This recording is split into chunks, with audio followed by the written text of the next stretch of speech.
Totem Hoop Class 2017.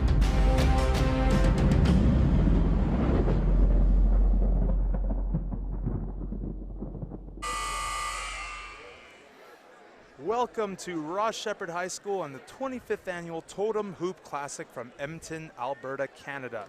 My name is Ben Feldman and I'll be your play-by-play announcer. My color commentator today will be Andrew Botts. Today's game will be the Ross Sheppard Thunderbirds versus the Paul Kane Blues.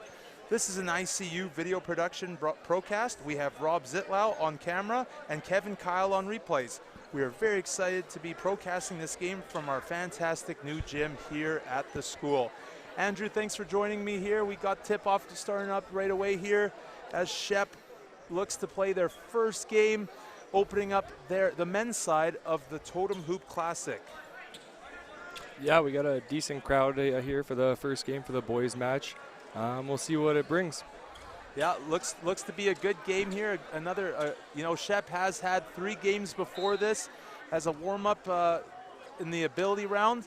They made their way into the Premier Div 1 side of the draw as Max Petrick, the 7-footer, wins the jump ball. We'll see what Ross Sheppard brings as they look inside to Max, who had a really strong game against Emmy Lazert as he makes his first bucket. A great, tough, right-handed hook shot. Good shot from the big man. He's trying to make his way as a returning player for the senior boys team. And again, as a 7-footer, always nice to see a big guy who's got some hands. Here's number 10 from the Blues, Brendan Wagensvald. He misses. Tur McGock with the rebound to Bradley Bright, going in for a tough contested layup, and he misses.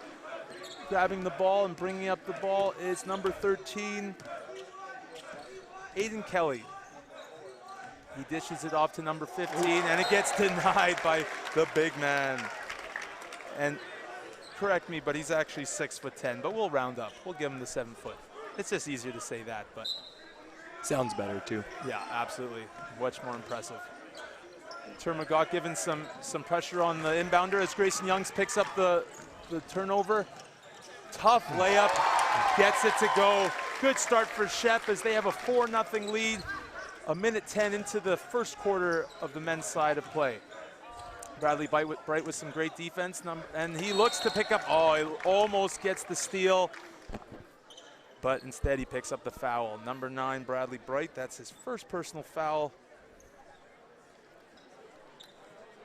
4-0 for Shep. Pretty fast start to the game. Both teams pushing the ball early on, trying to get up and down the floor. It definitely is a great pace to start, only a minute in, and obviously the boys are gonna play with some jump here at Shep, just based on the fact that it is their first game in the new gym here at Shep. Very exciting, new crash mats that were just put up yesterday, which is nice for these guys. They can go hard to the hoop, and if they get contact, at least they'll have a safer, softer landing into the wall instead of what was before. Grayson Young's diving, putting his body on the line for the loose ball, and he picks up the jump ball. Change of possession going to the Blues. And Ross Sheppard looking to send Paul Kane with the Blues as Medit Louis with the turnover. He's pushing the ball up to Bradley Bright with the great layup. Nice take. Good pass by Medit. Way to push the ball up as now he's guarding number 13, who gets it to number 1. That's Riley King. Dishes it off to Brendan Wagensvald as they look to get something here. Paul Kane, that is. Tough shot. And rebound by Max Petrick, who gets it to Bradley Bright as they look to slow it down here. Grayson Young swinging the ball to Medit Louis. The senior forward, number 1, Tur McGock, passing it to Medit, back to Max Petrick. He gets some hard contact in. Not going to be easy for that big man as he definitely has a size advantage. And he heads to the free throw line. So, Andrew, what do you think for this? You know, you are, some people might not know, but you are a Shep alumni. Pretty exciting to have this new gym, and being that this is your first year teaching at the school, how does it feel? It feels awesome to come back to the gym. I mean, it's a new gym, but it still looks kind of the same, and everything's set up the same. And some of the best memories I have from high school were coming to Totem Hoop, watching, playing in it. Absolutely. It's a really good time.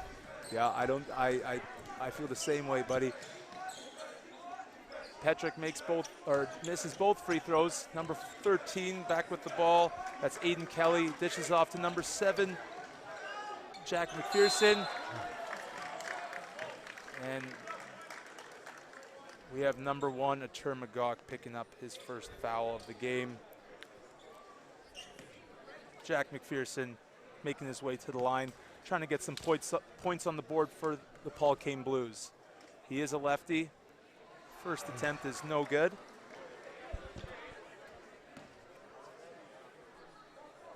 Good start for Shep as they're looking to keep the floor hot from the girls who played just before with a huge win over the Victoria School of the Performing Arts. And we have a turnover out of bounds. Shep ball. Bradley Bright to inbound to Medit Louif, the grade 11 starting guard for Shep. Making his way back to Shep.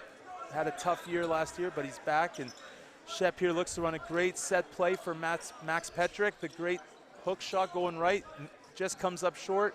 Rebound by number 7, Jack McPherson. Moving the ball up to Brendan Wagenswald. Looking to swing the ball here. Good pressure by Bradley Bright. Great help by Grayson Youngs. However, he makes the tough right-hand layup.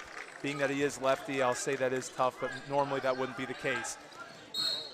Good job by Medit Louif, pushing the ball up hard, drawing the foul. Number 13, Aiden Kelly, picking up his first personal foul. Ross Sheppard basketball, as we have a sub looking to come into the game. Oh, yeah, number 3, Josh Kelly.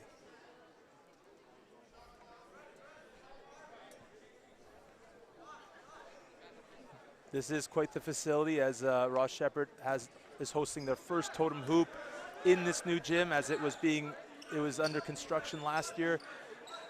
Andrew, your thoughts on the look of the new gym? I know a lot of people find a hard time to see that's not the old classic wooden seats, and it's a lot of glass, very modern looking, but a great facility nonetheless. Yeah, I think it definitely looks bigger and brighter than it was before. All the seats have been redone, the floor is redone, so it definitely looks like a world-class facility. Yeah, I would agree. And Canada Basketball did host the ID camp not too long ago, a couple weeks ago, and they were very impressed with the facility, not knowing that it even was a high school facility. That's how nice this new gym is for the school.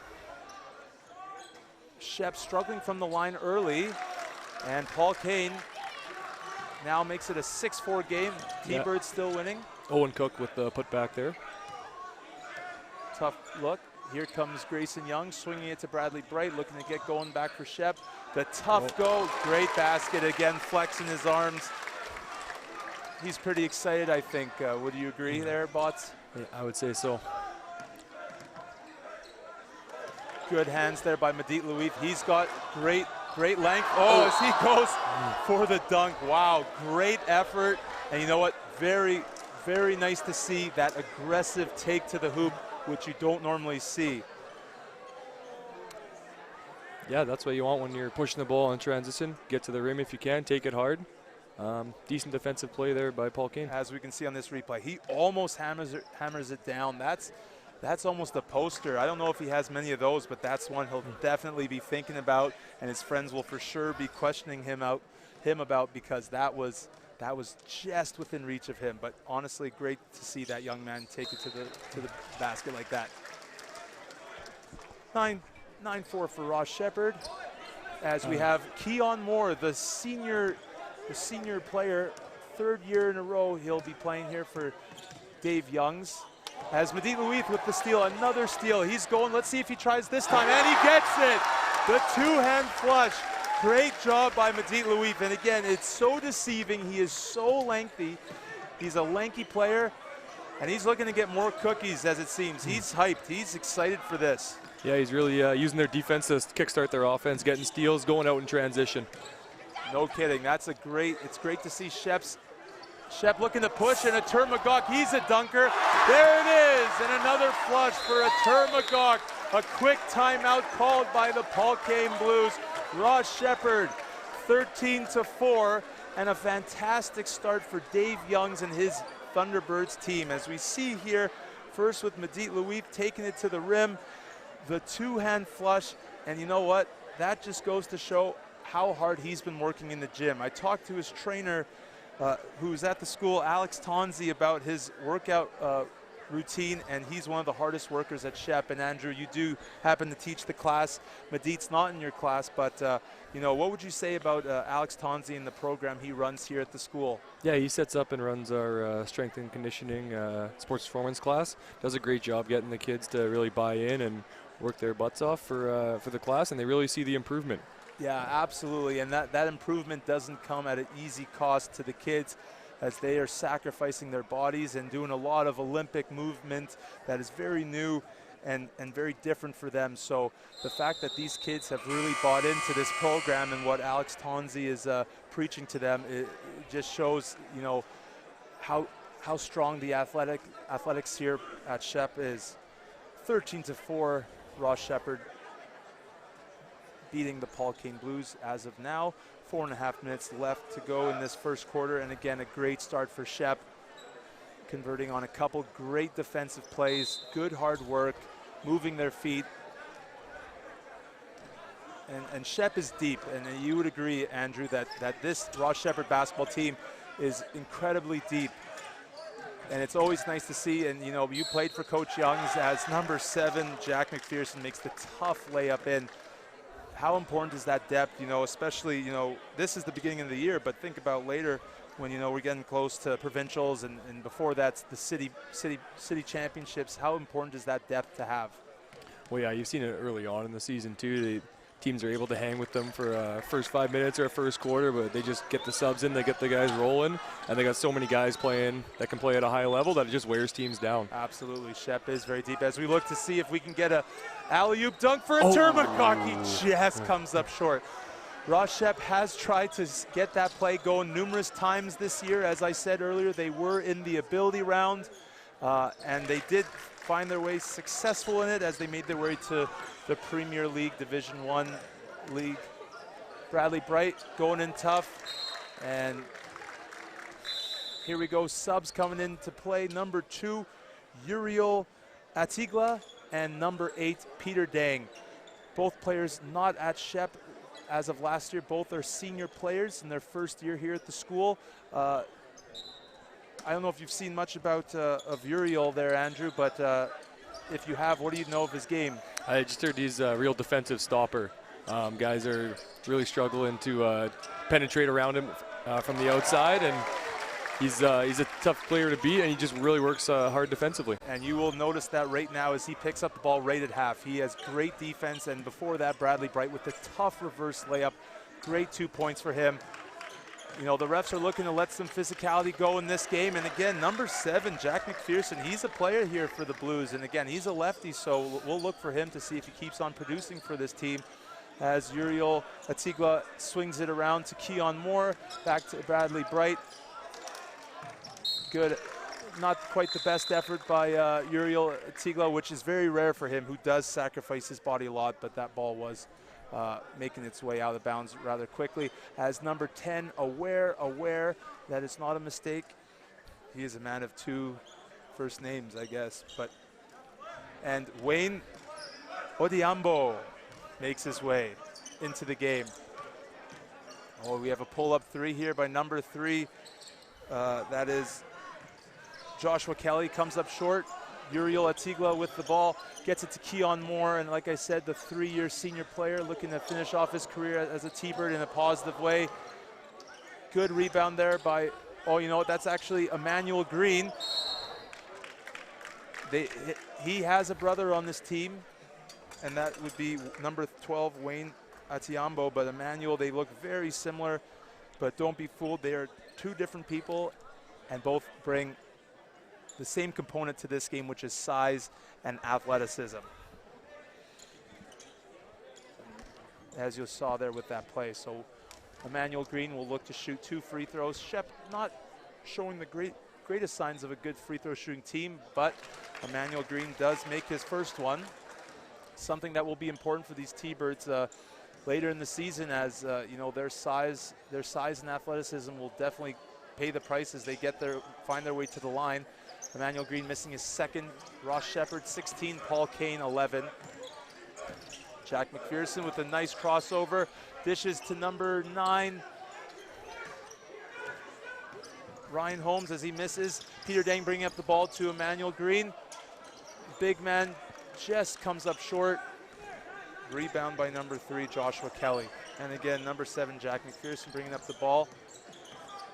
He's a big man, but he's deceivingly quick, definitely. Keon Moore with the great help and recover, bringing up the ball. Looks to distribute for Emmanuel. He just misses the ball, but Shep maintains possession. Peter Dang now controlling the ball. And we have a double dribble. Not sure about that call. I don't know, Andrew, did you think that maybe the defender touched the ball? I'm not really sure. I thought he dribbled it on the catch, and then he dribbled it again. Oh, I thought it was a good call. Good call. Okay, we'll give the Stripes that one. They're bound to get one right once in a while. That's true. Very true. Jack McPherson looking to set it up for his team. Number 5, Ty Baird swinging the ball to number 2, Jack Corte. 16-11 for Shep. Keon Moore with some great defense here. Peter Dang now on the ball, forcing him baseline. 1 second on the shot clock, and just comes up past the rim. Good rebound by Emmanuel Green, who gets it to Uriel Atigla. Looking to set up is Keon Moore with the deep 3. Just comes off short of the mark. A quick shot, but you know, maybe not a bad one. He is quite the shooter. He's recently committed to Grant McEwen, McEwen, I should say, the McEwen Griffins. So quite an exciting year for that young man. And hopefully he will bring some good presence to the McEwen Griffins next season. Aware, picking up the ball here. It's number 9, Ryan Holmes. Gets it deflected, back off him. 38 seconds, Ross Sheppard basketball. 38 seconds, and this quarter will be done. How quick does this quarter go? You know, these guys are so athletic and so fast, Andrew. It's amazing. I don't know if you'd be able to keep up with them. No, definitely not. These guys can push the ball up and down the floor. Even I don't think 10 years ago I could have kept up with these guys. No, and that's what I meant to say. But, you know, I would say you're a smarter athlete now than you probably were back then. We've got a double foul coming this way. Looks like number 3 from Paul Kane, or maybe it was number 2. I think it was number 2, sorry. Jack Corte, he'll pick up his first, and Keon Moore picking up his first as well. So that's a double foul. 22 seconds, and we'll see what happens here. Sorry, looks to be a mistake here. I think they're going to be resetting the shot clock. They're going to reset it, maybe the 14, or what are they going to give him here? Let's see if we can figure this one out. 19 seconds, we've got 12 seconds on the shot clock, and looks like Medit Louif will be making his way back to the game despite the difficulties here at the score table. He comes in for Keon Moore. That might be his second, I'm not sure, but if I marked it down properly, but he is coming out of the game. So I think it's his first, but just getting a quick breather as we get this sorted out. We've got 21 seconds on the clock, and there we go, 15 seconds on the shot clock. So let's see what Shep can make of this possession here as we look to close this quarter. Oh, that's a dangerous pass there by the young grade 10 Aware. Medit Louif with the pullback 3, tough shot, and turnover. Paul Kane ball with 8 seconds left. Shep's going to put some pressure on them, not giving them an easy look. As Jack McPherson brings up the ball. Oh, that's a scary one. You don't want your guards to reach there. Great block by Uriel Atigla. And that does it for the first quarter of play as Ross Sheppard leading the Paul Kane Blues 16-11. As we have a quick halftime entertainment festivities. We'll let them go as we watch highlights at the same time.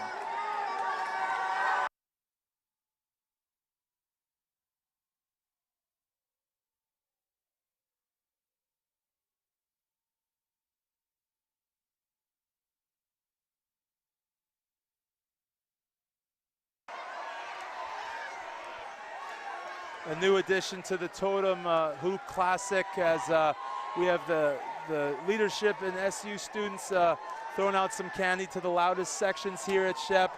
Some students aren't so interested. They're more interested in the basketball than the candy, but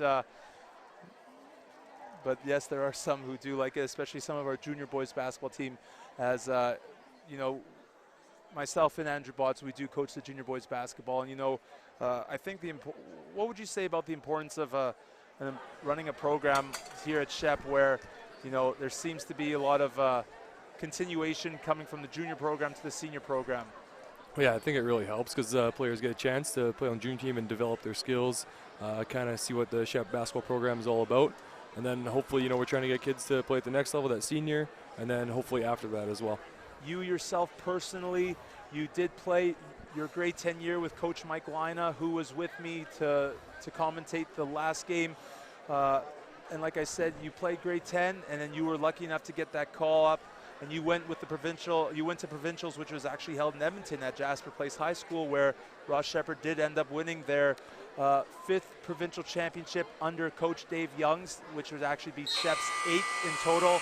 What was that experience like for you as a grade 10 young guy coming in and, you know, watching some really fantastic players that were in the program that year? Yeah, I was definitely lucky to be a part of that, especially even just during practice to see how hard those guys worked at the senior level, and then to be there for all the games. The atmosphere at JP was terrific. Gyms were packed, and it was actually a rematch of this game right here, Shep and Paul Kane. Yeah, interesting you say that, actually. So, you know, and exactly that intensity you speak of is something that is such a big difference when it comes to senior and junior basketball.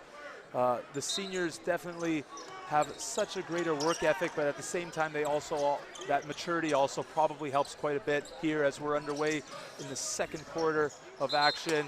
Out of bounds, Ross Sheppard ball. Nice ways to start this second quarter. You see the quick adjustment there by Coach Youngs, putting Uriel on their best offensive player, Jack, who, you know, is their leading scorer right now. Did have a big guard in him because he's a big guy, but clearly he's a ball handler and a guy who can play on the perimeter. Absolutely. So they switched to Uriel and try and shut him down. Yeah, that's a great tactic by Coach Youngs, as this isn't his first rodeo. Another double dribble call on Aware, the young man who's making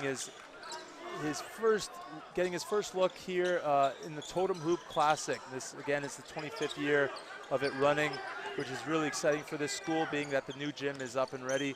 As Peter Dang looks to pick up the ball on number 8, Colin Martin. Oh, and a tough play there by Aware, looking to get a steal and hopefully another dunk, but unfortunately comes up short. Nice look at the rim by number 8, Colin Martin. Great fake pass and go right to the hoop. 16-13, Paul Kane. Medit Louith going hard to the hoop, dishes to Max Petrick. Great job, great pass, doing the hard work by Medit Louith. You know, I'd like to see the big man look to flush that down, you know, being that he is 6'10", but, you know, he's such a humble player and, you know, honest, hard-working kid. What are your thoughts on him, on the big man there, Andrew? Well, yeah, I heard he was 7 feet, actually.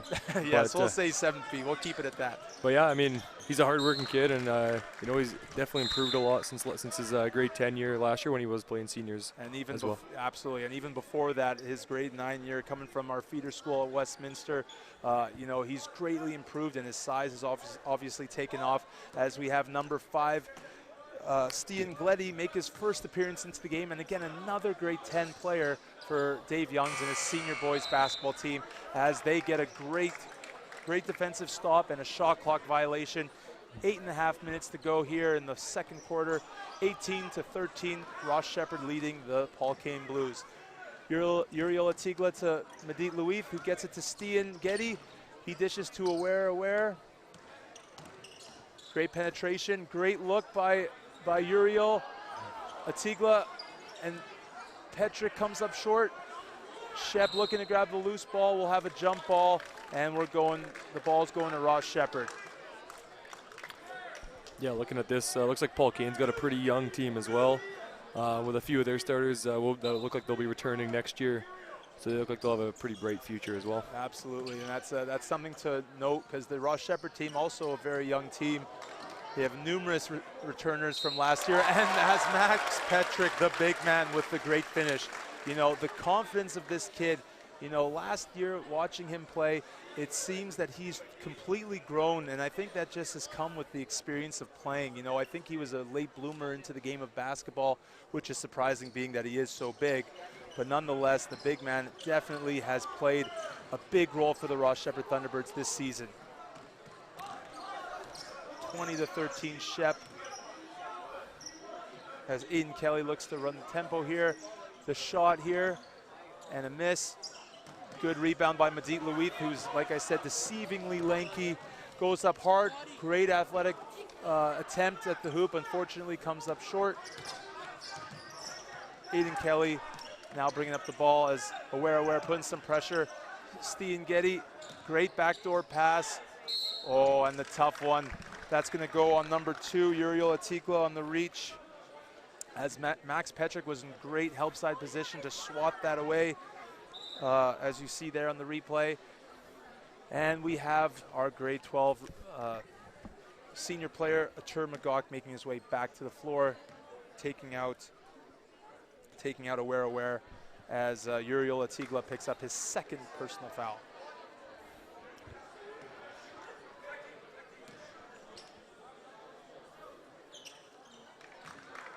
Second free throw good for Ryan Holmes, making it a 6-point lead, for Ross Sheppard. Medit Louith looking to set up, looks like we have a set running here for Shep. Let's see what they can make of this as Atur McGough with the great take to the rim, making it look easy, and for some that is definitely not an easy one, as Grayson Young's now looking to make his way off the bench back into the game at our next stoppage of play. Great backdoor cut. And the tough finish, my goodness. Jack McPherson, he's a grade 11 player here for Paul Kane. You know, I didn't see much of Paul Kane last year, and I'm not sure, but right now he seems to be their go-to guy at Paul Kane, and he is quite the player. Yeah, I think he's probably already racked up 10 or 12 points here in the first quarter and a bit. He's really carrying them offensively. Yeah, you got that right, as he looks to finish off the three-point play. Just comes out in and out as Atur McGough gets the nice offensive rebound. As we look to swing the ball, Stian Getty with the ball. That might be one there where you got to look inside to the big man. He's having a good game, and he had the guy sealed in the post. Just take a look inside. Yeah, and it looks like Dave Youngs is going to continue looking for that big man as number 7, Jonathan Gomes, makes his way into the game, taking out Medit Louith. 22-16 for Shep, who need to, as much as they are in the lead, they do need to find an answer on how to stop Jack McPherson, who has taken over this game for the Blues. Jonathan Gomes played 2 years for the junior team. Oh boy, and there's the and-one play. Grayson Youngs maybe jumping a bit too early instead of maybe taking the charge there. As we see here, great job by Aiden Kelly, going hard to the hoop and looking to finish off the three-point play.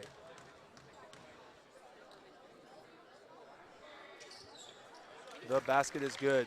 We have a 19 to 22 point game here. Ross Sheppard currently in the lead.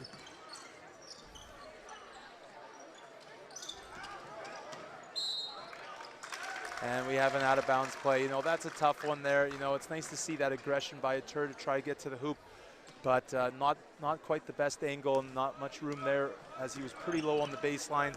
Stian Getty looking to pick up the ball. Aiden Kelly looking to set something up to number 10, Brendan Wagensveld. He puts up the three, no good. Max Petrick with the great rebound, gets it to Atur McGough, now to Grayson Youngs.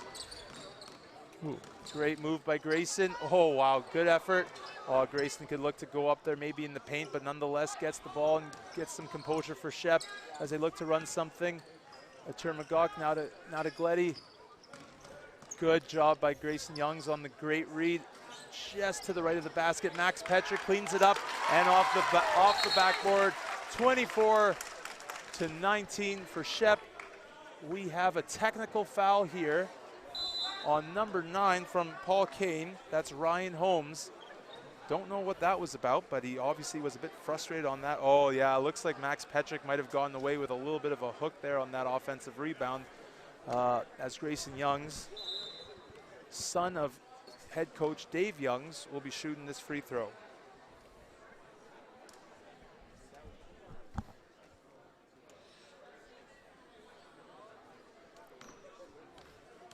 a young man getting and talking to by his coach there on the bench, and we did say he's a grade 10 player here for the Blues, as Grayson Youngs ends up missing his free throw. But as you know, Andrew, he is quite the free throw shooter, and quite the shooter, as following in the footsteps of his father, who also was a great shooter, but for McNally as a high school, and then furthering his career with the Golden Bears at the University of Alberta. Yeah, he was big in a couple of their seeding round games. Other teams were trying to play zone against them and take away their athleticism.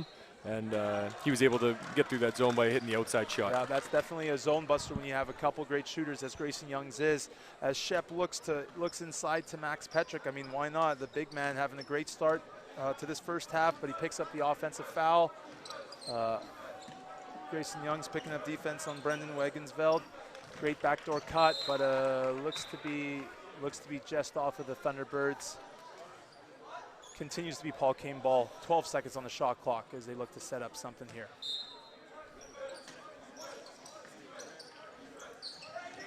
Uh-oh, nice opening. And the tough finish by number 15, Owen Cook. Great finish as Max Petrick, the 7-footer, making his way, looking to block that. Jonathan Gomes bringing up the ball to Steen Gleddy with the great jab step. Good offensive decision there by Jonathan Gomes, kicking it out. Oh, that's a dangerous pass as Grayson Youngs receives it, though. Great kick out to Termagok, who can hit this shot just off the mark. Grayson Youngs with another rebound. Jonathan Gomes can shoot the ball, and he does. With authority, the fist pump. He's pumped. He's excited to be here, as, again, this is his first look at the Totem Hoop Classic.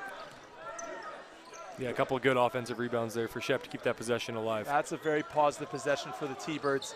As Grayson Young's fighting for that loose ball, he gets it to Max Petrick. Good decision, Max, not to dribble it up. Jonathan Gomes now bringing up the ball, getting it to Grayson Youngs. Again, who will shoot this ball just off the mark. And again, he is a good shooter, so if he's left open like that, I think he will end up making the Blues pay on that one, but hasn't proven that yet. Yeah, Shep's actually got quite a few of their better shooters out right now. John and Steven can both shoot the ball as well. Yes, indeed they do, and they also have some athleticism to go with it, so it's a pretty dangerous combination as Grayson Young's left open again. Let's see if he can hit it. This time he does make him pay. Gives the pointed finger to Steen Gleddy for the great pass. Always nice to see some pointed fingers and giving some props to their teammates on a great look. Grayson Youngs is quite a humble player. I mean, you haven't coached him, Andrew, as a Termagok. Oh, and we have an unsportsmanlike call, which is a new call actually now in FIBA. As I was saying, I'll finish my thought. You haven't coached Grayson in basketball, but you did have an opportunity to coach Grayson, who is I think he's quite the athlete. Not only is he a basketball player, he does play volleyball and handball at the school. So he's quite heavily involved in the school. What do you have to say about Grayson? Yeah, he's just a terrific athlete. Like, he can probably pick up any sport because he's a quick learner. Yeah, he ended up being our starting setter for our volleyball team this year, and led the team to a decent season. And great to see from Grayson, being that he doesn't really put too much effort in regards to volleyball, just because he's not a club player, but he makes it look really natural and easy. As the setter for your senior team, as they had a really strong year last year, being in the junior league, and now you have a volleyball program that's looking to rebuild. But enough with volleyball. This is Totem Hoop, and it's now basketball season. We have a timeout underway as Coach Dave Youngs looks to set up something here and get some momentum with 3 minutes left in this first half. And as you can see here, Grayson Youngs, the great shot. He's such a good shooter. He always gets his feet set. He spends a lot of time with that shot. As you see here, Grayson Young's also kicking it out to a Termagok. He doesn't end up hitting this shot, but a great look by Grayson, great penetration. Not always a great habit to be jumping into the key like that, but they ended up getting the rebound, and Jonathan Gomes strokes it in. And you can't tell, but he gives quite the fist pump. That kid was jacked to play it this year in Totem Hoop. Yeah, I think Shep's been playing all right here in the first half, but Paul Kane's really just hung with them. Yeah. They're not letting Shep run away with the game. They had Aiden Kelly and Jack McPherson have really kept him in the game, and they're playing tough and making Shep work for it. I've been very impressed with this Paul Kane team, actually. No one usually expects the guest team who's playing in the opening match of Totem Hoop to give the home opening team and home team to give them a tough look. But this team definitely has come out and given Shep a run for their money. Although it is a 9-point lead for Shep, I'm sure Coach Youngs would like that lead to be extended as we get Bradley Bright and Keon Moore. Again, both these two kids, students and athletes, both of them are 3-year senior players, and with the Termagok, this could be their year. It'd be nice to see this team compete for a provincial and city championship. But again, one step at a time, as this is quite an early tournament. Yeah, just to go back on what you said before, a nice spin move by Bradley Bright. That's his go-to. That's a great take by Bradley. Sorry. Playing Paul Kane here in the first game, but Paul Kane has been a fairly strong school in the last number of years in basketball. They've won a provincial title, I think it was 08. Yes. They won 4A provincial titles, so they're not no pushover of a school for sure. No, definitely not. And this is a good matchup for this Paul Kane team, who I'm not sure what division they ended up in, being that there was an ability round. But regardless, this is a strong team, and in the future it looks like they will be a team to be reckoned with, if not this year as well. Shep looking to be in a full court trap here as they look to change up the tempo of this game. They're looking to trap right in the half court. And the turnover, they get it. Keon Moore with the steal as they look to set it up. Wow, the tough go at that hoop. Keon Moore, he's always known to be going hard to the hoop, and he is a lefty, so he makes that one look a bit easy. But he actually went with his right there. But a great hard take. Off a turnover, you probably want to see a good shot attempt. When you get a steal off a great press. But nonetheless, he'll try to earn 2 points here on the line. First shot is good for Keon. And before that, Bradley Bright with the great spin move. He's such a workhorse, that kid. He just has a motor on him, and he's working always. That kid can really play. As Shep hits their second free throw and are looking to get back in this press. We'll see if they can come up with another steal. Let's see if we can get it. Stian Gleddy right here, and Paul Kane breaks it. 2:20 left in this game. 33-21 for Shep. Jack McPherson again to the hoop. The tough one, not going in, but again, he's continued to be a threat for this Paul Kane Blues team. Yeah, he's really kind of had that inside-outside game as well as the mid-range game. He's been able to score in a variety of ways. Yeah, he's a fun player to watch, actually. I've been very impressed as his first attempt is good. 33-22 for Shep.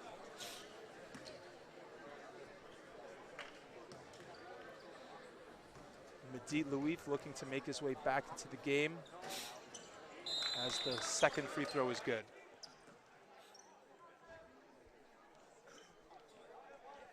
Medit Louif taking out Keon Moore.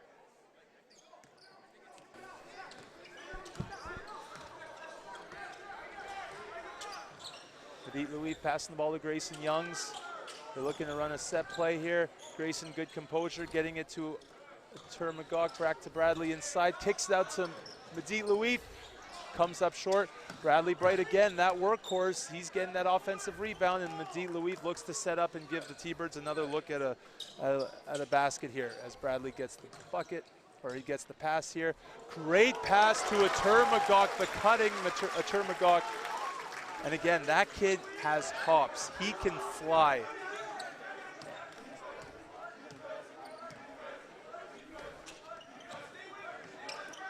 Colin Martin getting it back to Brendan Wagensveld, number 13.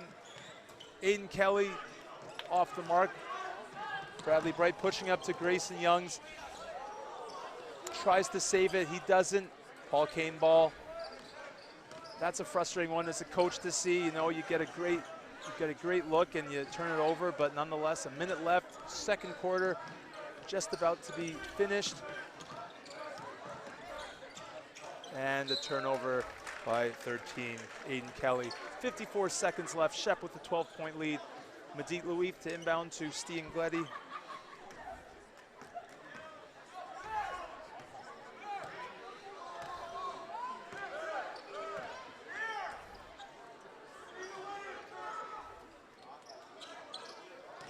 Grayson Youngs with the ball. Looks like they didn't get the action they were looking for out of that set play. 10 seconds left. The turn McGough dribbling it in. And again, he just makes it look so easy. His strides are so natural and just so long that he can go from the three-point line easily to the basket with 2 steps, I would say. Oh, and they almost get the steal there. Giving Paul Kane some trouble there. Bucket short. Here comes Medit Louis with the outlet to Grayson Youngs, looking to push it. 15 seconds left. Grayson Youngs going up strong, just off the mark.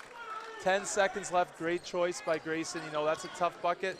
Probably could have had one good possession, but here comes 5 seconds left. Paul Kane with the ball. Grayson Youngs causing the turnover. And there it is, you have it. Second quarter completed as the Ross Sheppard Thunderbirds have the 14-point lead against the Paul Kane Blues. And as you said, Andrew, Paul Kane definitely showing a big difference against Shep with the depth that we talked about with Shep. So we will go on a break and we will leave there, and we'll see you shortly as the end of the first half.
second half action underway here at Ross Sheppard. The T-Birds 37, Paul Kane 23.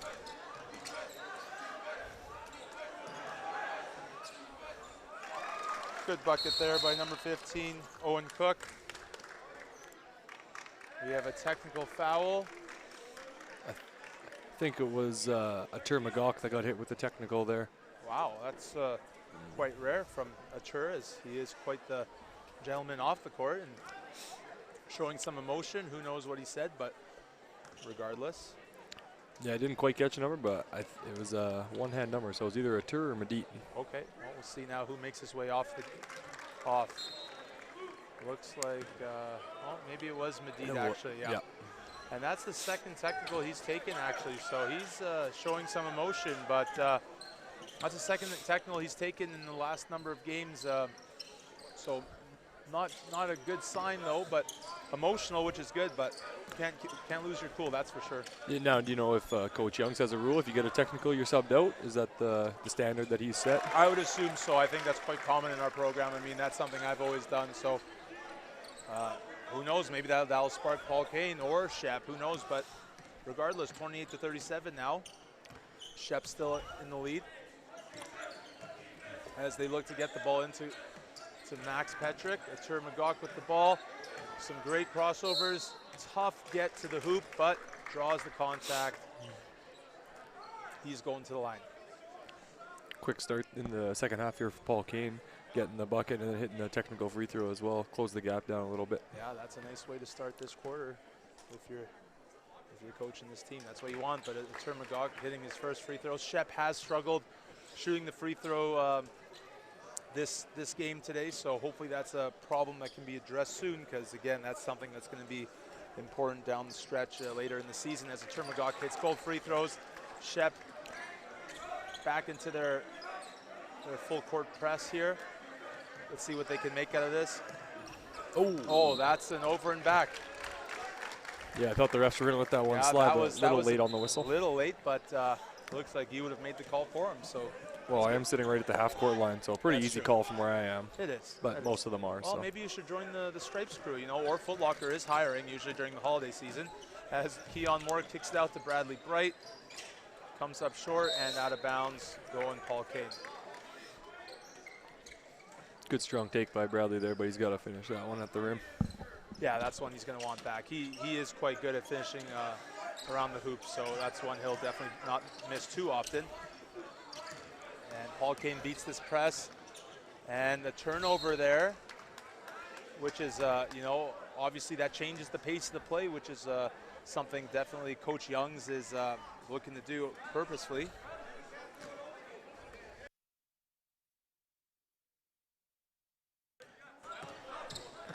Keon Moore, the lefty, with the floater. That is a shot that he is known to hit. Bradley Bright with the rebound, gets blocked by number 15, Owen Cook, but Bradley Bright gets it again. And again, he is a motor. He just works. Grayson Youngs kicks it out to Keon Moore, the open three. It's good. Good shot. We're back in the press there. 42-28 for Shep.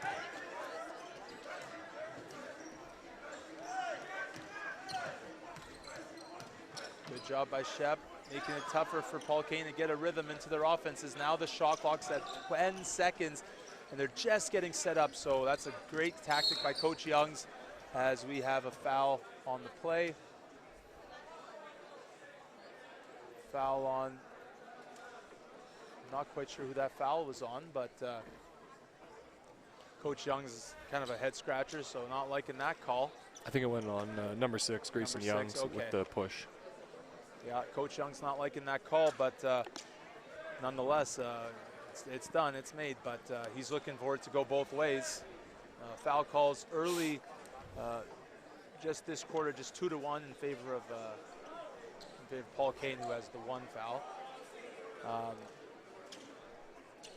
You know, Coach Youngs, he definitely knows his limits with talking to refs, so he's usually quite good at keeping his calm and having a good conversation, but I think it's important for refs to have that conversation.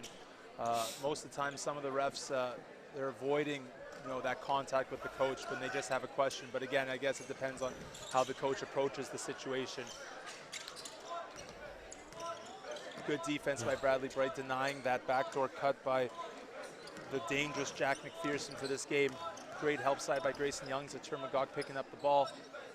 Now number 10, Grayson back on Brendan Wagensveld, and we have a travel call. Ross Sheppard basketball, 42-28, as the students slowly start to leave the gym, unaware that they should probably stick around and just watch the rest of the game. But it's home time, so they're just going to head off home. That's fine. They'll be around tomorrow for opening ceremonies, and then followed by the senior boys game, depending on the result of this one. As we see here, this highlight, Keon Moore during the tough three. Didn't show the end of it, but we know the result of tough three. Talking to Alex Tonzi earlier, actually, I asked him about, and again, Alex Tonzi being the strength and conditioning coach here at Shep, who helps teach the sports performance classes. I asked him, and he talked about Grayson Young's really standing out in the class. He's got a 9-foot broad jump, which is actually a school record. And, Grayson Young's not like his father. He's very lanky, and, he's a deceivingly good athlete. Yeah, I agree. He's, definitely fits in on this team with all the good athletes that they do have. Also has, the foundational skills, passing, dribbling, shooting as well. Yeah, and his vertical is 28 inches, and, it's amazing to see the growth of him, what he's done being in the sports performance program at Shep, which did have a summer program going on as well. Grayson put in the extra work, and, last year compared to now, it's unbelievable the growth that kid has had in his vertical, just watching him throw down dunks easily. So it's fun to see, Grayson, who we've both watched, had the pleasure of watching grow as a person, as a player, being that, we've been around the program for so many years. It's really exciting to see him here at Shep, and having his dad coach him must be really fun for him, and his father, I'm sure, as well. Good movement by Shep, but turnover created by Aiden Kelly, looking to capitalize on this. Good help side by Max Petrick. Grayson Young's picking up the ball. Braden Kelly with the three, and it's good. 31-42. Tough shot there by Aiden, contested three, and he made it look easy. And it started with a great penetration by his teammates, so it's amazing how many shots are created just based off the penetration rather than a pass first. So it's nice to see. Grayson Young's now with the ball, kicking it out to Termagog with the go at the basket. Rebound by Max Petrick. Oh, goes up a bit soft, and he's short, but Termagog cleans up the second bit of garbage. He gets the foul called on him, and he'll be shooting. He'll be on the ground, sorry, as we see the replay of that great shot there by Aiden Kelly. Ross Sheppard ball, 42-31, 6:30 left in this game, or in this third quarter, sorry. And you know what, you want to see off that, that's a play that we actually run as well for our junior team, and you want to see Keon really sell that pass fake and snap that pass. There's a two points that were left on the table there as they run the same play, getting it out to Bradley Bright. Keon Moore receiving it back. He kicks it out to Termagog with the three. It's good. Nice shot by Termagog. Again, the grade 12 senior player, third year playing for this team, and Coach Dave Youngs. He's been a fantastic kid in the program and in the school. A rare miss shown here by number 7, Jack McPherson, as Keon Moore kicks it out to Termagog. Another three, just shy of the mark. Bradley Bright with the rebound and puts it back, and that's a huge positive for Shep, as they're picking up a lot of second chance opportunity points based on their offensive rebounds, something that they really need to maintain. But at the same time, Paul Kane probably needs to make a better adjustment on blocking out. Yeah, they just got to find their guys and hit them, keep them off the boards. They're playing pretty good initial defense, but it's the second and third chances that are really hurting Paul Kane at this point. And I think the difference in the depth of Shep has come back to hurt Paul Kane, as Shep continues to build on the lead now, back to 16 points. Grayson Youngs picks up another foul. He's exiting the game. Uriel Atigla, and the bad boy picking up the technical, Medit Louis, coming back into the game. He's not really a bad boy, but something you don't want to see in the game by your player, taking an undisciplined technical foul, but he makes his way back to the game, and he'll look to redeem himself. Number 10, Aware, also checking in for Max Petrick for Shep. Great to see. Thanks for being on that one there, Mr. Botts. 33-47, 5 and change left. Uriel Atigla going to the hoop. Bradley Bright again, no, not boxing out. Paul Kane's going to learn the tough way. Bradley Bright continues to hurt this Paul Kane Blues team. Great run. Wow, and a great attempt there. Bradley Bright almost pulls off the clean block, but picks up the foul instead. Check it on the replay here. It looked pretty clean up top, but he might have just got him with a little bit of body contact. Yeah, there it is. Definitely a good call. But you know what, even better actually was that look by, I didn't see what player ran that. I think it was Brendan Wagenswald, but a great pass to beat the press. And you know, that's the way you beat the press. You got to pass out of it. And here we have the three by Aiden Kelly. And again, just way to get his feet set. And you know, Grayson Youngs could have played a bit tougher defense, but nonetheless, a great basket.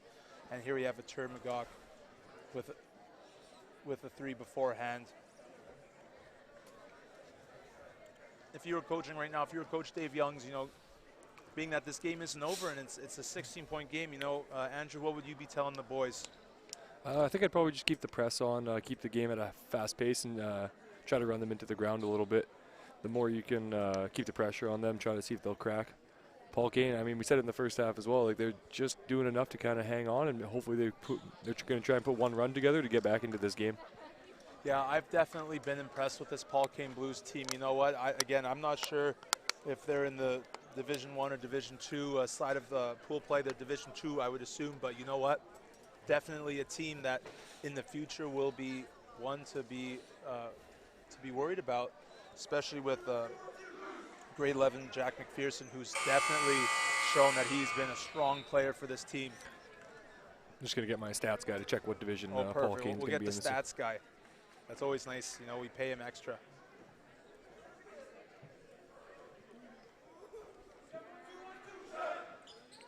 Number 15, Owen Cook to the line. He'll be shooting 2 free throws as Andrew Botts checks to see. Yeah, Paul Kane was trying to qualify for Div 2, and they did. They won both their games in the ability round, so they'll be playing in Div 2 in the Metro League this year.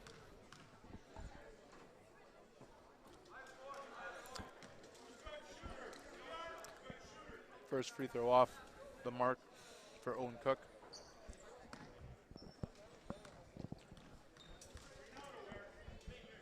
You know what, the fact that they are Div 2, I don't know what other teams are in that division, but you know what, they're definitely going to be one of the top contenders, I would assume.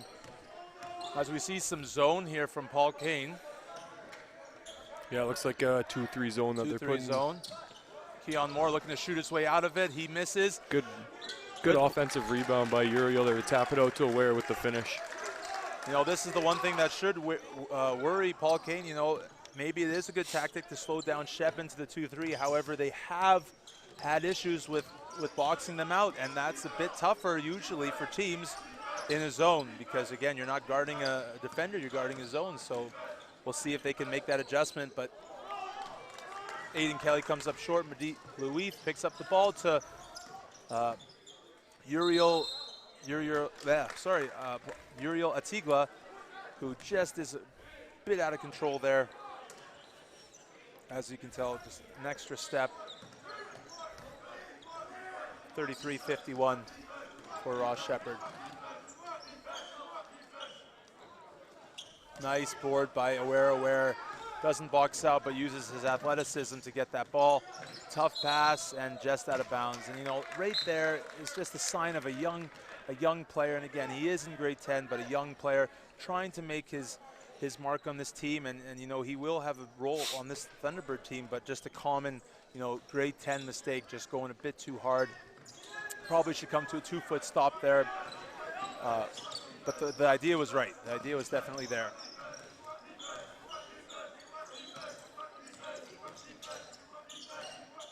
Good defense there by the grade 10 player. Aware as Uriel Atigla now guarding the ball, who's one of Shep's best defenders. Getting away with the travel is number 2, Jack Corte. No harm, no foul for the T-Birds as he misses. Ball out of bounds. Ross Sheppard ball. As number 6 makes his way into the, or sorry, pardon me, that is number 11, Ralph Kagwe, who will look to make most of his minutes here for Shep. Adit Louif getting to the hoop, kicks it out to Jesse Newman. Just misses his hands. Paul Kane ball. This is the first time we've seen Ralph Kugwe in the game. You had him last year on juniors. What kind of player could we expect Ralph to be? Ralph is a very hard-working player. He likes to play tough D, similar to what a lot of these senior players are doing here, which is definitely what got him on the senior team. You know, he's a guy that will finish his layups and goes up strong. You know, he's definitely got to work on his shot, but a very nice kid as he almost turns it over. But again, let's see if Shep can get over, and they do. Ball to Aware, back to Jesse Newman, and the finish, you know. And again, that's a kid that won't quit. Ralph is a kid that will give all his effort.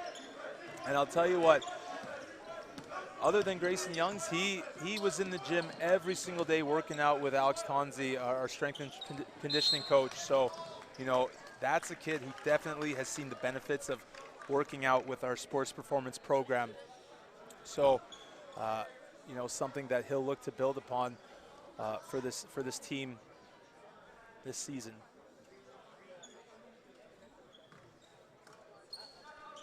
(53-35).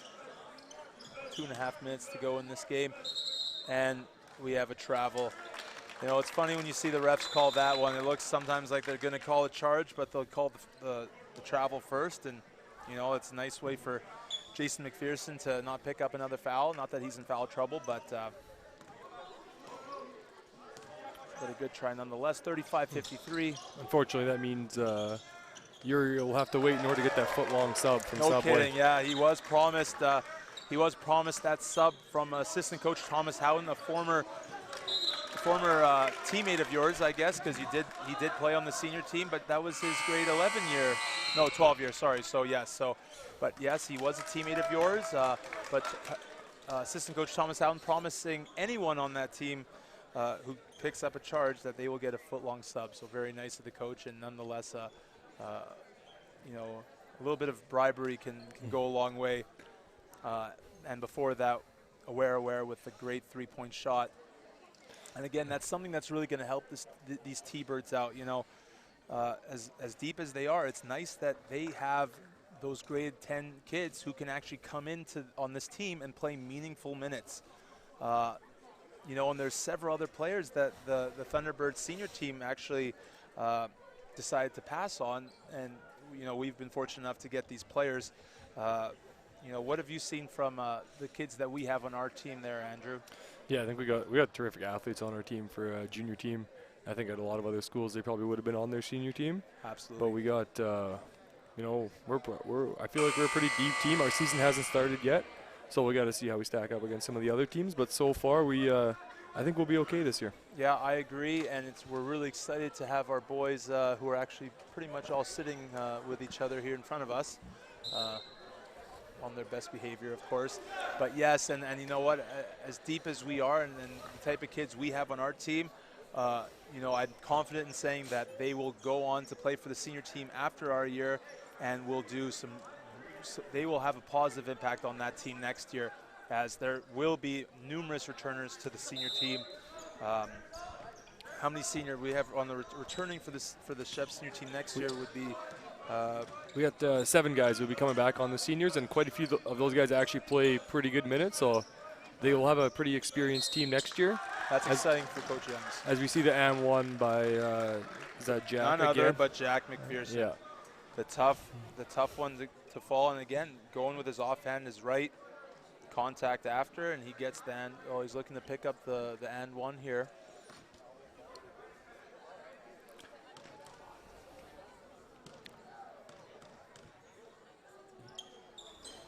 Comes up short. Aware using that reach, getting the ball. Great transition by Shep. Look at that. That is textbook transition at its finest. The ball did not even touch the floor. That was incredible. Really nice to see that from Shep as they look to stack their lead a little bit here, making it just over 20. 58-37 Ross Sheppard right now. As Jesse Newman gets the help there, and now we have Ralph Kagwai, and like I said, that's what he'll do. He'll make his layups. He'll make his layups as it's now 60-37. And we have a timeout here, or no, not a timeout, sorry, I apologize. That's a sub coming in. Stian Gleddy, again, one of those grade 10s who you know, had some minutes in the first half. You know, he's looking to create now for the T-Birds. Number 14, Jesse Newman, grade 12 player, played 2 years with the junior program and was a fantastic leader for my team the last 2 years. And you know, he'll continue to make that impact felt on this senior team. Having some thumb issues as of late, not sure if you're aware, but he has had an issue with his thumb. He's been dislocating it most recently 2 weeks ago in a 3-on-3 memorial tournament for a former player here at Ross Sheppard. Good closeout by Ralph Kagwai as Paul Kane looks to swing the ball. Gonna have to get one up here. Back to Colin Martin. Colin Martin, tough shot. Medit Louis picks it up. Ralph Kagwai, great distribution. Oh, and I think the ball just slipped out of Aware's hands. And that's one where you look to see him looking to cram that one home, but a great run and a great look. Oh, great idea. But comes up short. Here comes Medit Louis bringing up the ball to Aware, maybe getting away with the travel. A little floater, not my favorite type of shot, as you're aware, Andrew. But good ball movement by Shep. Yeah, not a bad time to take the shot. Get a 2-for-1 possession with the last 30 seconds in the quarter. Shep will get the ball back for one more shot here. Let's see if they can get a stop, but Jack McPherson, yeah, comes up short. They should hold the ball here for one shot, but we'll see what they decide to do. They do, yeah. I think Medit Louis is aware of that. Here comes Medit Louis to the basket. Great idea, great decision. You know, 7 seconds is not too much time, but you know, Paul Kane looks like Shep will maintain possession, being that they aren't in bonus yet. Yeah, see what kind of shot they can draw up here with 7 seconds. Great cut. Oh, look at that. Awesome. That is a phenomenal play. Jack McPherson actually inbounds it while being inbounds, so probably shouldn't have counted if this goes in, but that will be the end of the third quarter. Shep 62-37 right now over the Paul Kane Blues. Fourth quarter starting in just a few. Really nice play there by Medit Louis to get that layup to go. As we see, no, we won't see that replay, but a great layup, a great cut. You know, catches his defenders taking a nap there off the inbound. So, you know, Shep does look to close out this fourth quarter and continue to their mission on, you know, having an impact and starting off their season in a positive. You know, they've won 3 straight in the ability round, and now in the Totem Hoop Classic, 25th year, Shep is going to look to bring home the title, which they haven't done for the last number of years. In the meantime, I'd like to thank our sponsors of Totem Hoop. Safeway has been great to us, providing us with a number of 6, actually to be exact, gift cards for our students who are participating in our entertainment events during the quarter breaks and half breaks. We also have Java Green Bean Cafe, and we have many others, but Boston Pizza. Boston Pizza as well. Another one of those sponsors close by in Westmount, providing us with a lot of great things to add to the festivities, which we've really appreciated here at Shep. Yeah,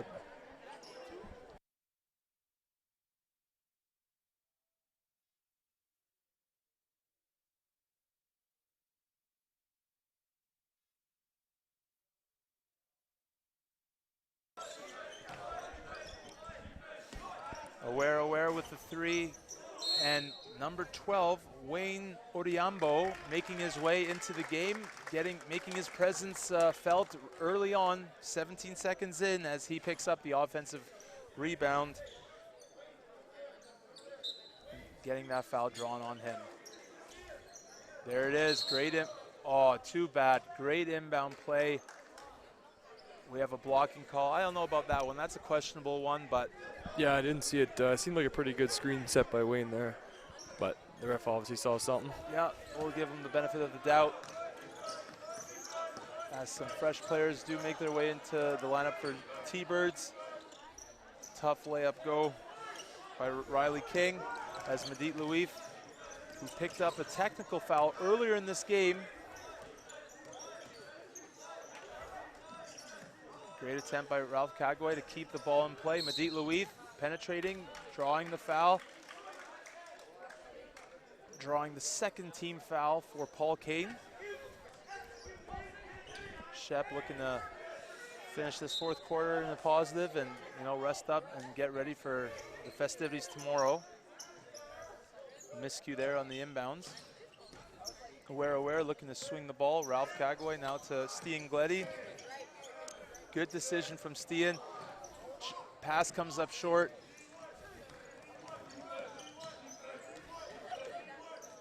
Number 15 with the contested layup. Lots of contact from Wayne Odhiambo. Yeah, good job by Wayne to get back in transition and really stop the ball, make that a tough shot. And now entering the game, we have number 8, Peter Dang, and Keon Moore. Let's see who they'll be taking out. Looks like Medit Louif and Aware. Both have contributed greatly to this game thus far for the T-Birds. 9 minutes to play here. Number 11 from Paul Kane. Seth Van Berkel making his first appearance into the game as well. Missing the mark there. Peter Dang to Wayne Odhiambo. He's got great footwork, has struggled with finishing.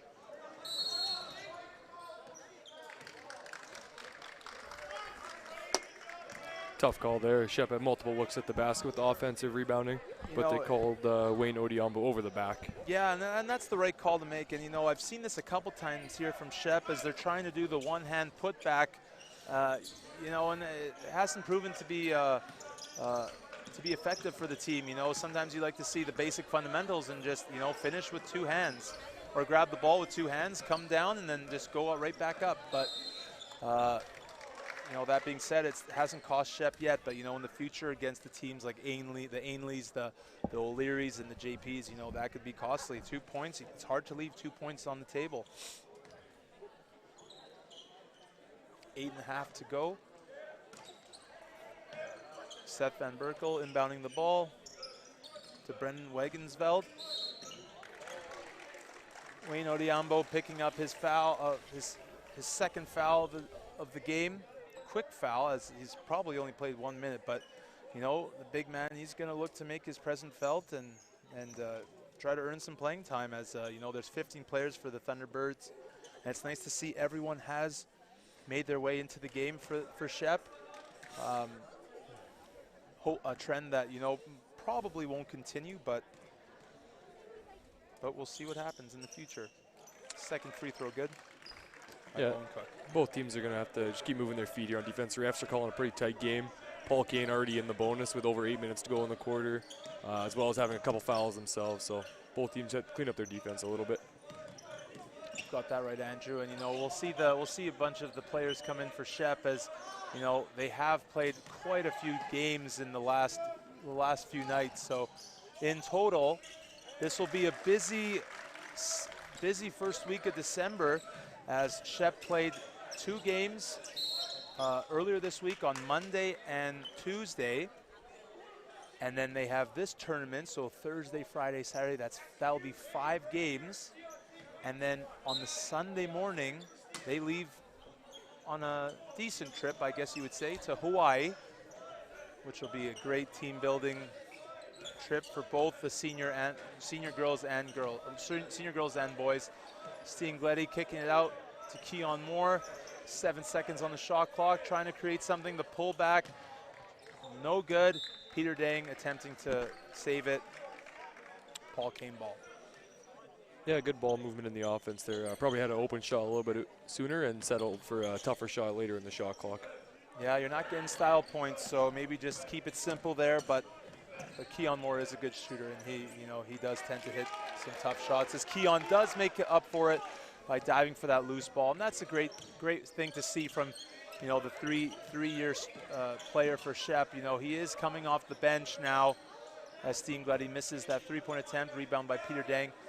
He is, but you know what? I think him coming off the bench is just, if he can stay humble about it, that's a really strong thing that Shep has going for them. Again, that depth, as you've talked about, Andrew. I think with how much offensive talent they've got in their starting lineup, it's not bad to have a guy like that coming off the bench, provide a jolt for the second unit. You definitely see that trend in higher level basketball, where guys that are able to put the ball in the bucket kind of coming off the bench and lifting the second unit. It's definitely a positive for this Shep team. And again, not a lot of players can end up doing that, as it takes some humility to be okay with that. But again, if that's the role you can play, that's quite an important role. But again, some players are unwilling to buy into that, which is, as a coach, it's something you want out of your players, but not often you see that. And hopefully this team can understand that these roles, because again, they're so deep and they have the potential to be a provincial contender. Wouldn't you agree, Andrew? Yeah, I would say so. From some of the top teams I've seen around Edmonton this year, FX, Skona, from the tournament at FX last weekend, some of the higher ranked teams in Edmonton. Shep definitely looks to be able to play with some of those teams, but we'll see how it goes at the end of the season. Couldn't agree more. As Wayne Odhiambo makes his presence felt, picking up the huge defensive block, get that garbage out of here. Sorry, I just had to do that. Old Jack Armstrong on the Raptors call here. Keon Moore, the lefty, great take to the hoop. 62-40 for Ross Sheppard. Next one will put Shep in the bonus. Steen Gleddy looks to inbound the ball. His father, look at this, Wayne Odhiambo, more than open. Yeah, he probably should have taken that one to the basket. Yeah. As he hears Coach Young's yelling at him, he was wide open there. At the top of the TV there of the screen, Coach Young's really wanting Wayne to pick up his first points as a senior Thunderbird, and he's got the ability, he's got the athleticism. He's another one of those guys that's working out often with Alex Tonzi. As Keon Moore picks up the ball, there's that unsportsmanlike foul. Something that's very new to this game this season with FIBA rules.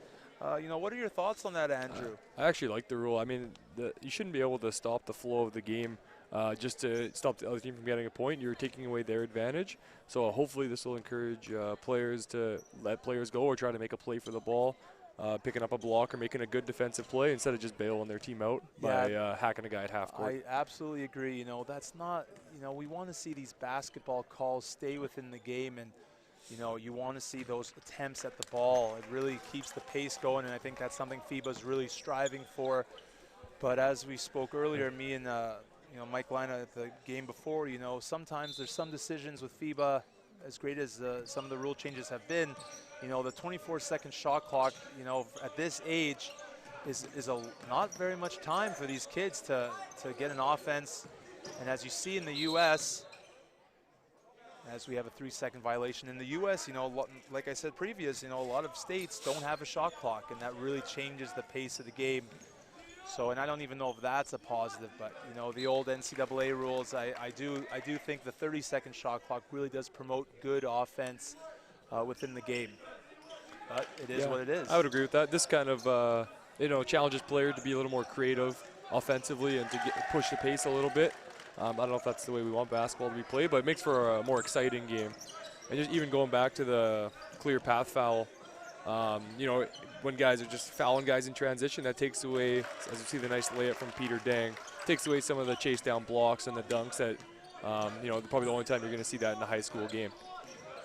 Couldn't agree more.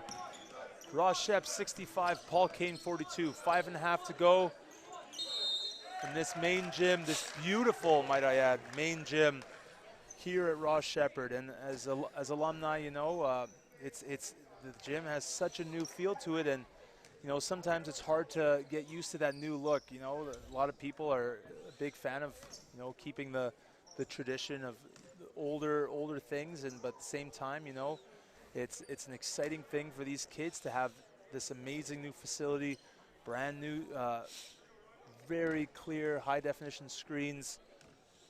As you see when the score is projected, you know, this is a tremendous facility, and these kids and the staff are very fortunate to be a part of this great tournament and with the new gym. Yeah, I mean, obviously this gym is fantastic. It's one of, you know, the best in Western Canada. But even our Stian Gleddy with the 3, even our quote-unquote small gym is very good for competition basketball. You know, it's been just newly built. It's a new addition to the school.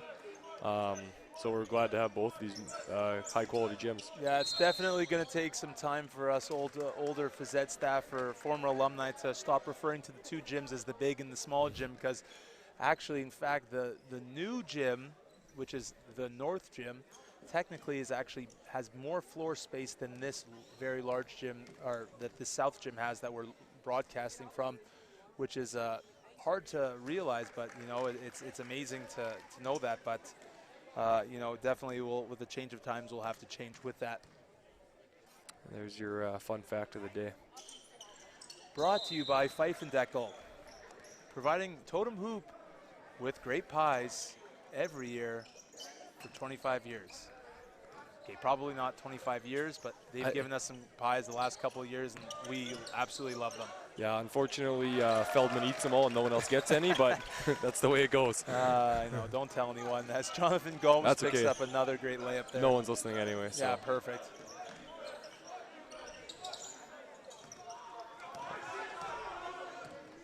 Good decision by Jonathan Gomes to slow down the pace of this game. 4.5 left. Stian Gleddy, good decision by the youngster, grade 10. As Uriel Atigla looking to penetrate, gives it up to Wayne Odhiambo, and again, still waiting to get his first 2 points as a Thunderbird with this senior team. Hopefully he gets it. Great defense by Uriel Atigla.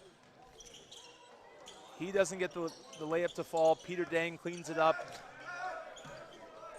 We're really rooting for Wayne to get that, as it looks like his brother might be coming in to replace him and give him a break. But yeah, sorry. No, go ahead. Oh, and the charge. Looked like Wayne was open once again under the basket and is not calling for the ball, or his teammates missed him on that one. Yeah, the kid can't buy one right now as Uriel Atigla picks up the charge foul. I think that was 13 on Paul Kane. That is number 13, Aiden Kelly, yep. Yeah. Picking up the charge there. 3:50 left, 70-45 Ross Sheppard right now in charge of this game, and looks to be heading to the semifinals of Totem Hoop 25th anniversary.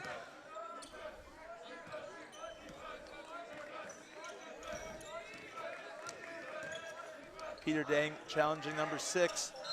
Caden Tigner-Cowett picks up the foul. Shep going with some of their depth guys here on the chart, just to rest up their starting guys. You know, this is a lot of basketball for these boys in the last couple days, so it's really positive for the team to have so many options going into this late of the game, and they can play their guys that normally don't get to play as much. Just taking a look here, who assuming Shep holds on for this victory, who they'll play in the semifinal. Looks like the winner of J. Percy Page or Lindsay Thurber. J. Percy Page out of Edmonton, and Thurber, a pretty big powerhouse athletic school from Red Deer. So that game will take place right after this one, actually, so then Shep will know who they're playing tomorrow. I'm sure head coach and the team will be watching the game closely to see who their opponent is.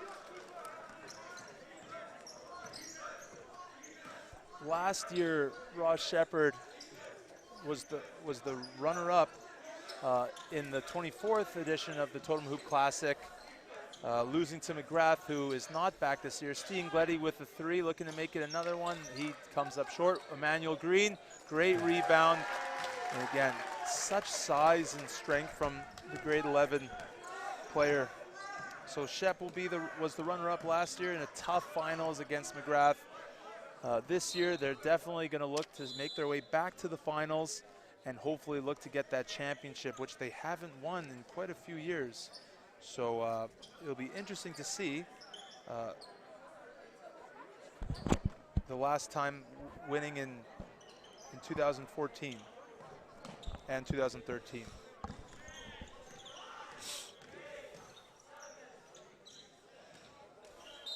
Out of bounds, Paul Kane ball. 2.5 to go.